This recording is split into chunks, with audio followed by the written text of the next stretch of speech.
নমস্কাৰ সকলোকে মোৰ ইউটিউব চেনেললৈ স্বাগতম জনাইছোঁ। ভিডিঅ'ৰ থাম্বনেইল দেখি হয়তো গম পাইছে যে ভিডিঅ'ৰ টপিক কি হ'ব। অসমৰ হাৰ্টথ্ৰব জুবিন গাৰ্গে মুখ্যমন্ত্ৰী সৰ্বানন্দ সোণোৱাল আৰু শনিবাৰে কৃষিমন্ত্ৰী অতুল বৰাক সাক্ষাৎ কৰিছিল। অসমে কিদৰে পথাৰ আৰু বজাৰ দখল কৰিব সেই উদ্দেশ্যে। কিন্তু একাংশ সমালোচকে ছ'চিয়েল মিডিয়াত যথেষ্ট সমালোচনা কৰা দেখিবলৈ পোৱা গৈছে। কিছুমানে কৈছে যে শিল্পী সদায় শিল্পী হৈ থাকিব লাগে, ৰাজনৈতিক মেৰপাকত সোমাব নালাগে। বহু সংখ্যকে কৈছে যে কা আন্দোলন কৰি পেলাই কিয় তেওঁ কৃষিমন্ত্ৰী আৰু মুখ্যমন্ত্ৰীক সাক্ষাৎ কৰিছে। লগতে বহুতে কৈছে যে তেওঁ জাতীয় সত্তাক বিক্ৰী কৰি চৰকাৰখনৰ লগত হাত মিলাইছে বুলি।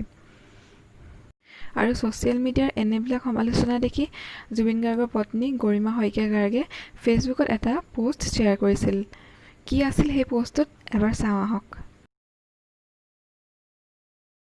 এইটোৱে সেই পোষ্টটোত তেওঁ লিখিছে যে কোনেও আৰু একো কথা শুনিব, পাতিব আৰু ক'ব নালাগে। জুবিন গাৰ্গ নামৰ ভণ্ড দেশদ্ৰোহীটোক ৰাজপথতে ফাঁচি দিয়াৰ ব্যৱস্থা কৰক।